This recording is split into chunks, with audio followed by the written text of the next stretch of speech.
Bonjour, aujourd'hui nous allons attaquer un sujet qui y a longtemps que je vous avais promis que j'allais analyser pour vous, et bien c'est chose faite. Donc aujourd'hui, voyons le secteur de l'immobilier.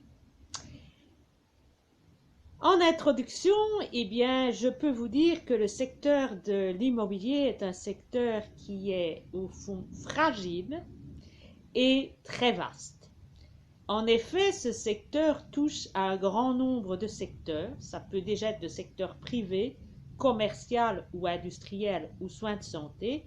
Et ça touche une multitude d'immeubles. Ça peut être des maisons, des appartements, des garages, des emplacements de garage. Ça peut être aussi des résidences secondaires, des résidences de vacances, des homes, des hôpitaux, des bureaux, des zones commerciales et également des magasins et aussi des usines, des hangars et j'en passe.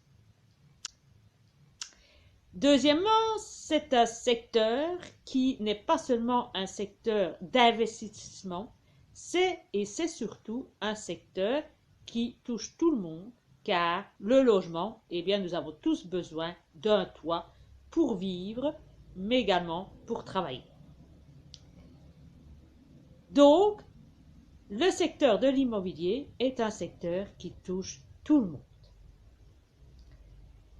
Ce secteur n'est pas un secteur anodin, il est au contraire très important parce qu'il représente à lui tout seul la moitié du PIB d'endettement.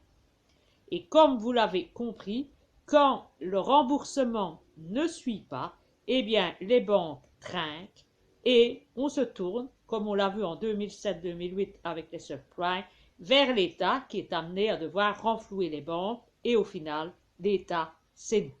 Pour rester dans la généralité, eh bien, on dira qu'au niveau général, eh bien, l'immobilier ne faillit pas à la règle actuelle. On reste dans un système de politique de contradiction persistante et cela pas uniquement en France ou en Belgique, ni en Europe, mais également dans le monde entier. Voyons donc ce qui se passe dans le monde. Dans le monde, que constate-t-on? Eh bien, la première chose que l'on constate, eh bien, c'est que les prix de l'immobilier baissent. On peut citer comme exemple les USA, l'Australie et le Canada. Pourquoi, me direz-vous? Bien, premièrement, parce que les taux d'intérêt montent. Deuxièmement, le pouvoir d'achat baisse. Et troisièmement, vous le savez tous, l'immobilier a fortement augmenté ces dernières années et il est évident qu'à un moment donné, ça forme des sortes de bulles immobilières et qu'à un moment, eh bien, il y a des corrections. Donc c'est normal que le prix baisse. Voilà trois raisons principales de la baisse des prix de l'immobilier dans ces zones. Deuxièmement, on ne peut pas passer sur silence la Chine. La Chine, à elle toute seule, eh bien, on s'est rendu compte en août qu'elle aussi vivait une des crises immobilières. On a vu beaucoup de manifestants devant les banques en Chine. C'est vrai que la politique chinoise était forte à la construction. Je ne sais pas si vous êtes au courant, mais en Chine, on a vraiment poussé à créer des villes entières. Certains auront vu, parmi certains d'entre vous, que la Chine avait même créé la reproduction à l'identique de Paris. Et le but, c'était de pousser les gens à quitter les campagnes pour aller vivre dans les villes. Premièrement, par la construction des villes, eh bien, on logeait déjà tous ceux qui travaillaient à l'intérieur des villes. Et puis, on a poussé l'ensemble de la population à rejoindre ces zones urbaines. Malheureusement, tout cela, ça ne va pas si simplement que ça. Il y a des difficultés de paiement, des difficultés que les Chinois ont de moins en moins d'argent, évidemment, politique zéro Covid, etc., et situation économique comme partout dans le monde, des retards dans la construction, des malfaçons, des défauts de construction, et si on ajoute à ça la crise de Taïwan, eh bien tout cela a amené la Chine à entrer dans une crise immobilière égale.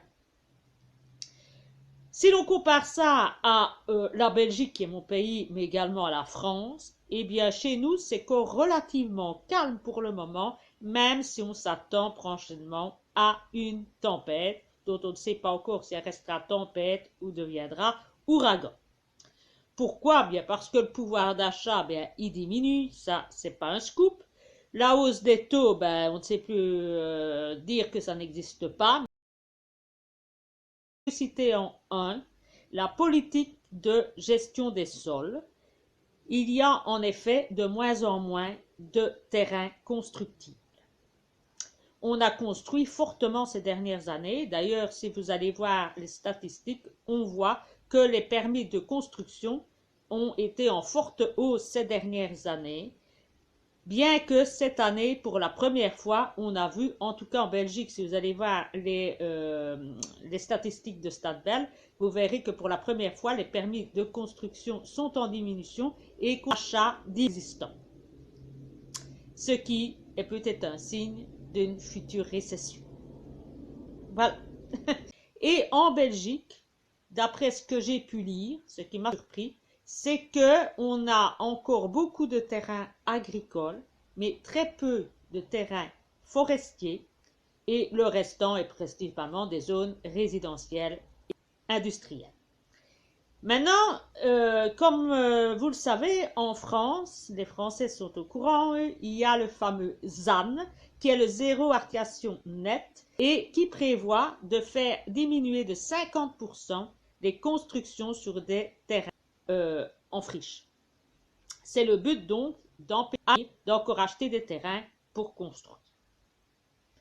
En Belgique également, c'est de plus en plus compliqué d'avoir accès à un terrain pour construire et les règles d'urbanisme, etc., sont difficiles pour accéder à vos règles.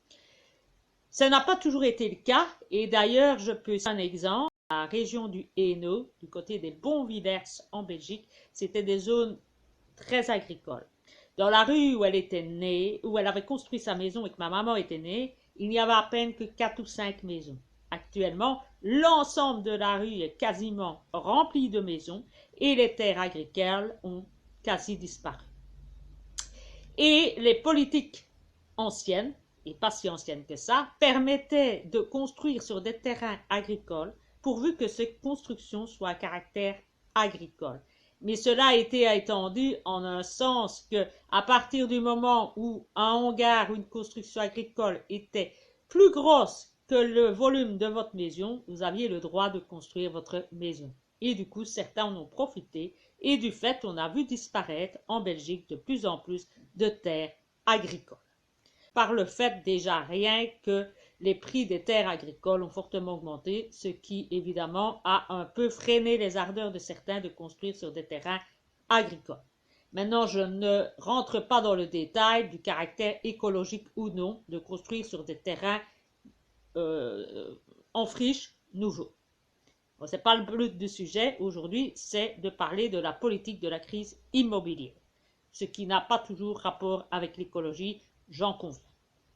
Donc, la première cause du fait de la crise immobilière, c'est qu'on a de plus en plus difficile de construire parce que les politiques mettent des bâtons dans les roues pour accéder à des terrains susceptibles de faire une construction immobilière de votre choix. Le deuxième point que je voudrais aborder encore sur cette politique de terre de construction de moins en moins accessible, c'est qu'on voit que la population augmente. Elle augmente de plus en plus par le fait des immigrations, où ils ont un taux de fécondité beaucoup plus élevé que nous, et par le fait que l'on accueille toujours de plus en plus d'immigrés. Donc le nombre de populations augmente, mais on n'augmente pas le nombre de bâtiments. Et on ne permet pas d'en construire de nouveaux, ce qui est complètement aberrant. Donc, comme je vous le disais tout à l'heure, il y a des contradictions flagrantes entre les différentes politiques en vigueur. On permet l'immigration, on facilite l'immigration, mais on ne fait rien pour permettre l'accès aisé à un immeuble.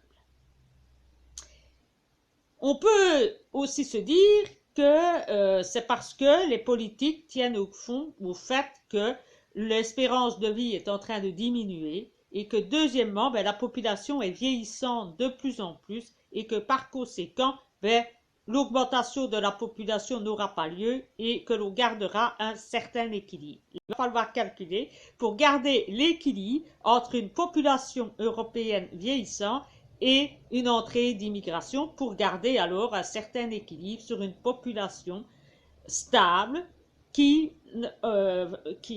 finalement ne créera pas une pénurie d'immeubles et de gens sans toit. Donc l'équilibre sera difficile à trouver et ça sera aux politiques à gérer ça de manière claire, précise et aussi avec le moins de contradictions possible, comme je viens de vous l'expliquer. Augmentation du prix des immeubles. Eh bien oui, le prix des immeubles a fortement augmenté. Si on prend le cas à Paris, en 2 ans, les prix ont augmenté par 3. C'est également le même en Belgique. Les prix ont continué à augmenter. Pour vous donner des exemples, en droit de succession, dans les années, 1990-2000, un immeuble normal était aux environs de 3 millions de francs belges, c'est-à-dire, on va dire 75 000 euros, et actuellement, un immeuble moyen est à 150 000. Donc, on a doublé en pratiquement 20 ans. Et le fait de l'augmentation des prix, et bien évidemment, ça n'a pas favorisé l'accès à la propriété des gens, que ce soit en premier immeuble ou en investissement, et surtout si on ajoute les crises économiques, les crises financières qui s'en sont suivies.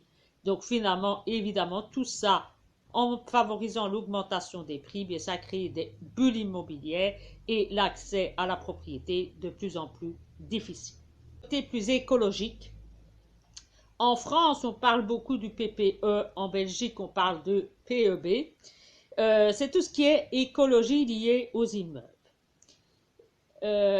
Il faut évidemment que nous soyons de plus en plus écologiques, c'est un fait, ça ne sert à rien de démolir la terre, c'est pas ça que je veux dire, mais il faut que ces politiques écologiques n'aillent pas à l'encontre du droit au logement. Et là, on va complètement à l'opposé, voire à l'encontre, et on va vers une catastrophe vis-à-vis des logements. Pourquoi? Parce qu'en créant ces sortes de politiques économiques, eh bien, on incite à l'impossibilité d'acheter. Pourquoi? Parce que pour acheter un immeuble, les prix sont de plus en plus élevés et en plus, vous devez faire énormément de travaux pour pouvoir obtenir des avantages, etc. et être en conformité avec les fameux critères écologiques actuels de l'énergie. Tout cela, le niveau énergétique que l'on prône au niveau écologique a pour conséquence que ça empêche de vendre et également de louer.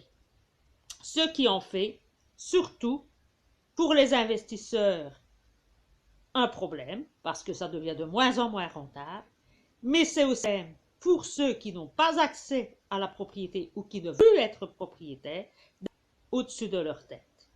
On voit de plus en plus que l'offre de location a diminué de 15%, mais on voit aussi que la demande de location a augmenté, elle, 9%.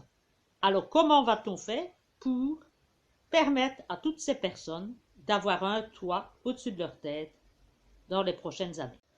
Enfin, le dernier point que je tenais à aborder et qui est spécifique un peu à la France, c'est le fameux taux d'usure, qui est en fait le taux maximum autorisé, qui est revisitable tous les 3 mois, je pense, et toujours avec un certain décalage. Et actuellement, le taux d'usure ne correspond plus du tout à la réalité, et par conséquent, bien, il y a bon nombre de dossiers de candidats acheteurs qui sont bloqués, et les notaires français sont en train de s'inquiéter, tirer la sonnette d'alarme sur le fait qu'il y a plein de dossiers qui sont complètement bloqués pour le moment. On parle principalement des gens qui ont entre 40 et 45 ans, qui voient leur dossier en tant que candidat acheteur bloqué à cause de cet élément. On peut citer comme cause, eh bien, pour la crise immobilière, la hausse des prix, qui s'est fait de manière exponentielle et qui a créé des bulles immobilières avec certaines personnes qui sont des spéculateurs. Il y a eu la hausse des taux.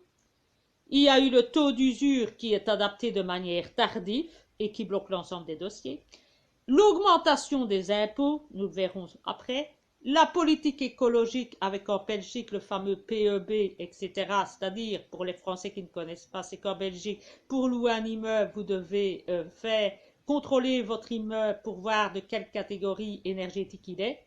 Et cette année-ci, le gouvernement a décidé que si votre bâtiment est en catégorie, par exemple, F et G, eh bien, vous ne pouviez pas indexer vos loyers. Si c'était entre C et D, vous ne pouviez l'indexer que de moitié. Et si c'était A et B, vous pouviez indexer les loyers. Voilà, ce n'est qu'une mise en matière. Prochainement, vous verrez, à la mesure, tout le monde aura ses loyers qui seront bloqués. Mais voilà. Et je crois qu'en France, vous avez le même système également. Il y a aussi le problème de la population qui est en train d'augmenter à cause de l'immigration et de la fécondité. On a aussi les problèmes liés à la baisse de l'offre. On a l'augmentation des locataires, puisqu'il y a moins de candidats acheteurs. La baisse de rentabilité pour ceux qui veulent investir dans l'immobilier et dans la brique. Et le fait qu'on a des règles de non-indexation, de blocage de loyer, etc. Tout cela, qu'est-ce que ça va provoquer? Eh bien, ça va provoquer que les gens, vu le fait qu'ils n'ont plus d'argent, ne vont plus investir. Du coup, qu'ils ne vont plus investir, ils ne vont plus faire de travaux. Donc, il y aura moins de demandes de travail pour les entreprises. Donc, du coup, moins d'impôts, moins de TVA, moins de cotisations sociales. Du coup, plus de chômage, moins d'impôts. Et du coup, eh bien, moins de propriétaires privés. Et moins de propriétaires privés veut dire que l'État va devoir pallier à ce manque d'offres de la part des propriétaires privés. Et là, je ne suis pas sûre que l'État est en mesure de gérer la situation.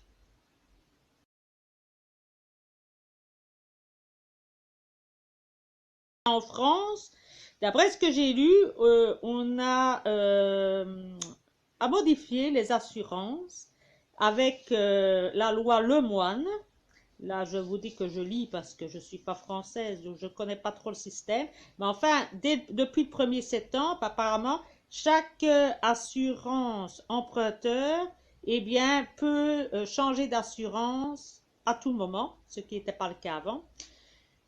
Depuis le 1er juin, on facilite l'accès par le fait qu'il n'y a plus de questionnaire de santé pour les achats de moins de 200 000 euros. Et si vous avez des avis qui vous excluaient de l'accès à l'assurance, et maintenant, c'est ramené à un antécédent de 5 ans et ce n'est plus de manière définitive comme par le passé. Donc voilà déjà une première solution qui a été proposée par la France pour favoriser l'accès à la propriété. D'autres trouver d'autres solutions, si vous ne voulez pas être embêté par la brique et par les impôts et par-ci et par-là, mais certains déclarent et favorisent à ce que l'on achète de la brique, mais par l'intermédiaire de papier, par des SICAF immobiliers. Maintenant, chacun fait ce qu'il veut, et comme je vous l'ai déjà dit précédemment, il y a toujours le risque de contrepartie, et tout ce qu'on n'a pas en main et qu'on ne détient pas, je crois qu'à l'heure actuelle, il est bon d'éviter tous les secteurs où on ne gère pas par soi-même ses propres revenus, mais qu'on fait gérer par des gestionnaires financiers. On en a déjà eu des exemples par le passé. La troisième solution, je crois que ça va de soi, c'est l'écologie. Tout le monde veut de l'écologie, personne n'est contre, mais une écologie qui est raisonnable, qui va dans le sens de l'économie et du bien-être de tous, donc une économie plus large, plus responsable. Enfin, au lieu de sanctionner les gens comme on le fait en disant « Ah, vous avez un immeuble qui n'est pas isolé, par exemple, eh bien, vous n'avez pas droit d'indexer les loyers. » C'est pas en n'indexant pas les loyers que les gens vont faire des travaux. Ça serait plutôt aller dans une politique de bon point, c'est-à-dire de dire à celui qui a un immeuble qui est bien isolé, eh bien, vu comme votre immeuble est bien isolé, eh bien, vous avez droit à une réduction de revenus cadastral ou de l'impôt foncier de 5 ou 10%. au lieu de dire, ben vous n'êtes pas en ordre, eh bien, on ne vous indexe pas. Vous n'avez plus le droit d'indexer. C'est complètement stupide. On sait très bien que faire changer la mentalité des gens, c'est pas en y allant à coups de bâton, mais c'est en donnant des avantages, des bons points, que les gens vont modifier leur manière d'agir. Enfin, on arrête de voir le secteur immobilier comme un secteur de gens riches, de gens qui vont et qui achètent pour investir et gagner de l'argent.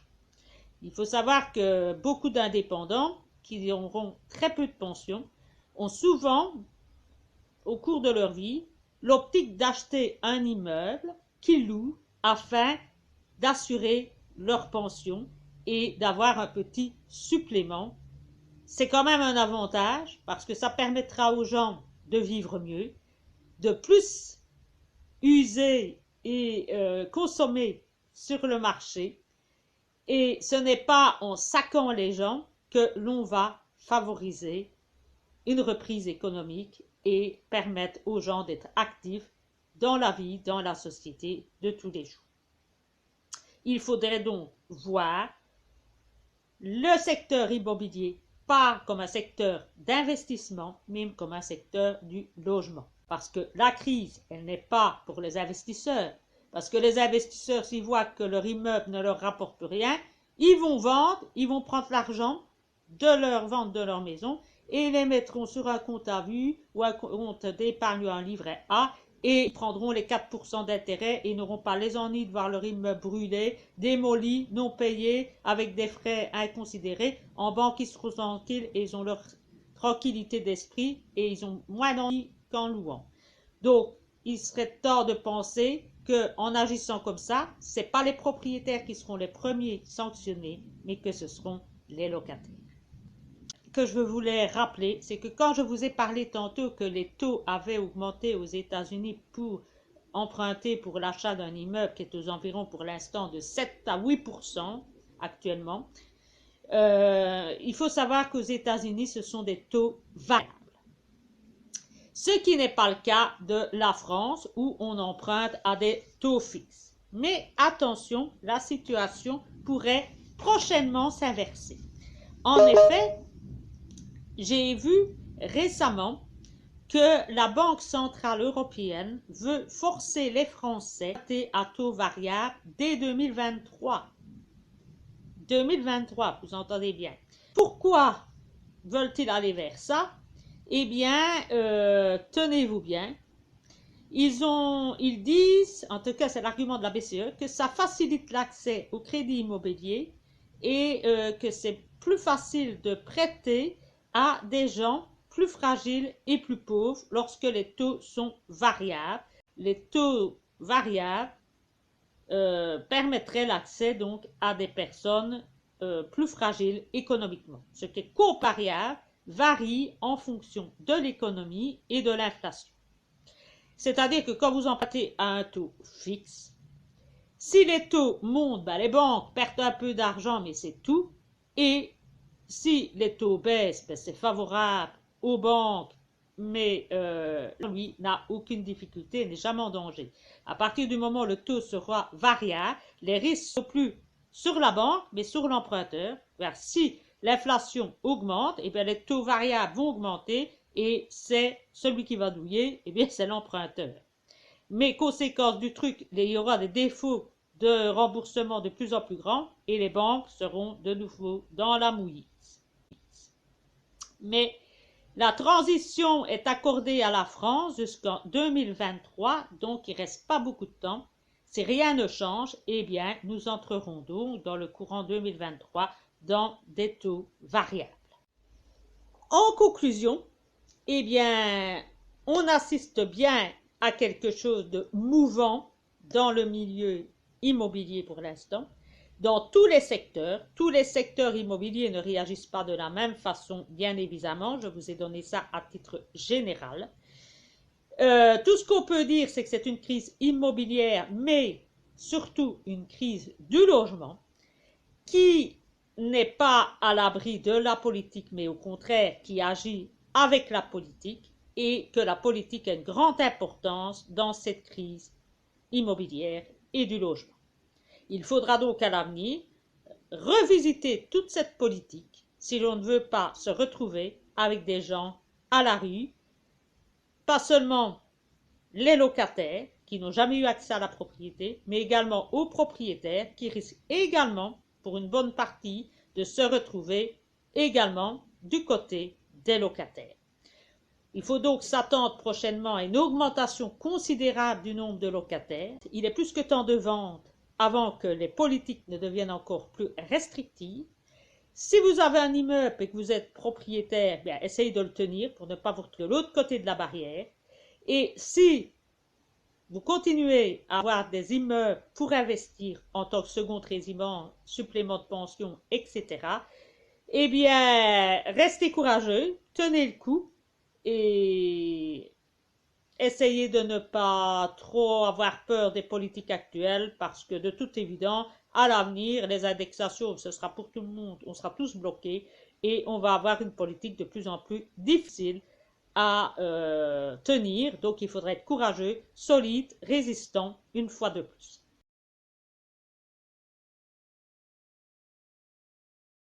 Attendez encore un peu, il va tellement avoir des offres sur le marché que les prix vont diminuer et que par conséquent, eh bien, il y aura sûrement de bonnes occasions et de bonnes opportunités à faire dans les prochains mois ou prochaines années.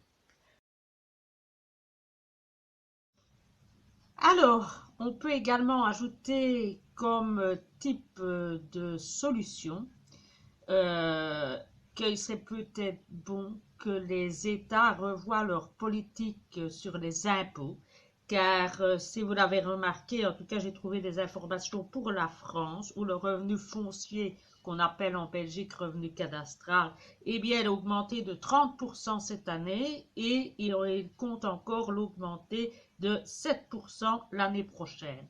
À côté de ça, on fait des blocages de loyers ou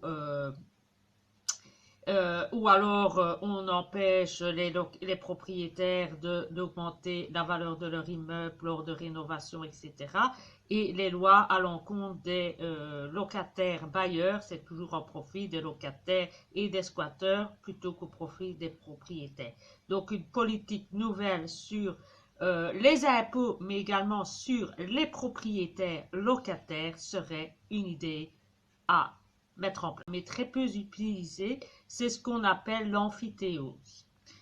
C'est un système qui est fort utilisé dans les pays communistes comme la Chine et anciennement l'ex-URSS, c'est-à-dire que vous pouviez acheter un terrain sur lequel vous pouvez construire, faire toutes les transformations que vous voulez, mais là, vous pouvez même aller jusqu'à revendre votre droit de propriété, l'hypothéquer, donc ça c'est tout à fait possible, et à votre mort, eh bien l'entièreté du bâtiment et des terres retourne à l'État. En échange, vous payez chaque mois une sorte de loyer au propriétaire du terrain. Eh bien cette éventualité semble faire son chemin, en tout cas en Europe occidentale maintenant. La loi existe depuis de très nombreuses années, je crois dans les années 1800-1900, elle existe déjà, mais très peu utilisée. On a un cas en Belgique, la ville de Louvain-la-Neuve est construite sur la base de la loi amphithéotique. Eh bien, on voit en France que cette idée prend également son chemin et par conséquent, eh bien, nous voyons de nouveau que la propriété en tant que telle, eh bien, on voit son accès de plus en plus limité et sous de nouvelles versions. Enfin, pour terminer, eh bien, apparemment, on n'a pas l'impression que les taux d'emprunt vont diminuer pour l'achat des immeubles, puisque l'on voit, en tout cas en Belgique, qu'à partir du 1er janvier 2023, bien, les frais de notaire seront revus à la baisse, pas seulement d'ailleurs dans le domaine immobilier, mais également dans les autres domaines successoral et droit des sociétés. Tout cela sans doute pour compenser une hausse des taux. Vous pouvez vous référer aux différentes références qui se trouvent au-dessus de cette vidéo si vous voulez approfondir un sujet particulier. J'espère que ce résumé de l'ensemble des sources vous plaît et je vous dis à bientôt.